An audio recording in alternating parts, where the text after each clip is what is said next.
He's a very dumb guy, but when he talks, he'll keep on yapping until you fell asleep. It's the Coffee Talk with Yamada. Hello, and welcome to the Coffee Talk. I'm your host in this podcast, Yamada. Welcome all, welcome everybody.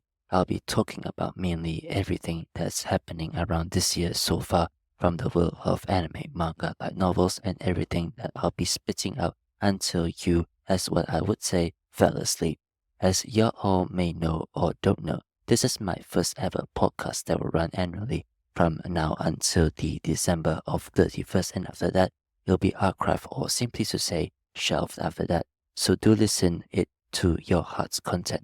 So in today's episode, I'll be dive into the manga section for now, focusing on the popular series none other than Oshi No Ko.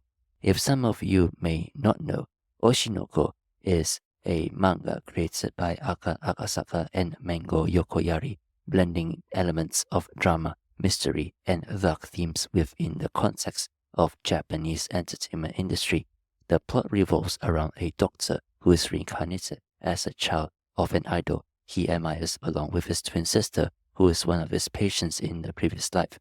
They grow up in the spotlight, facing the dark underbelly of the entertainment industry.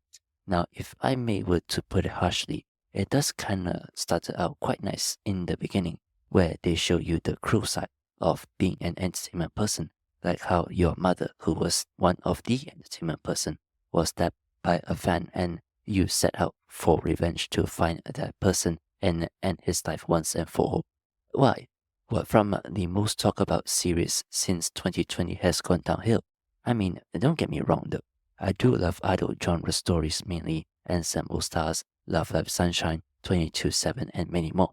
But this isn't just an idol story. This is a drama to isekai entertainment industry drama story, and it just doesn't sit right with me, which brings me back to the topic of Oshi No Ko is just another average idol manga. Now, there are reasons to why it goes downhill so quickly. One of the main reasons is that it is a rush pacing.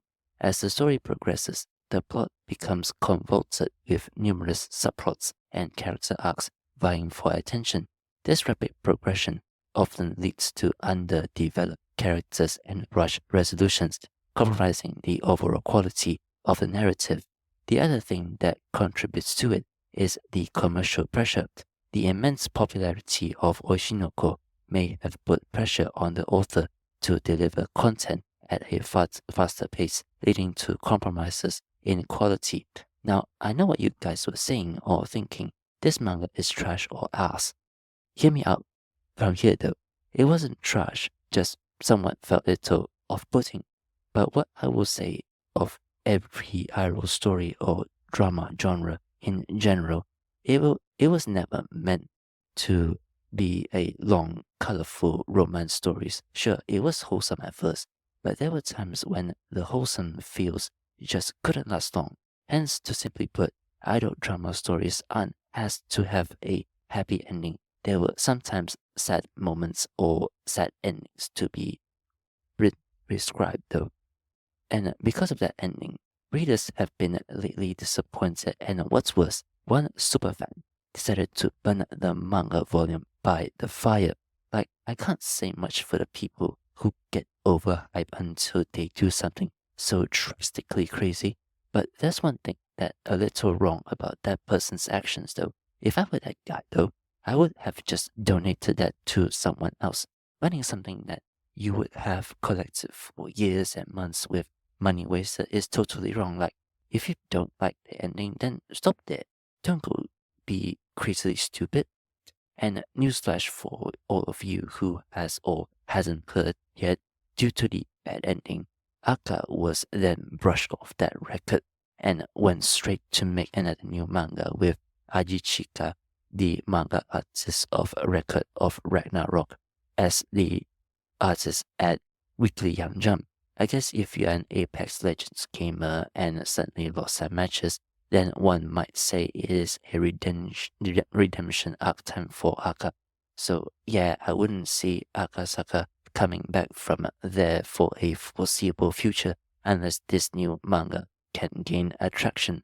Overall, my judgment on Oshi No Ko though was it's a good series at the first few chapters, but I wouldn't likely continue to invest it further down.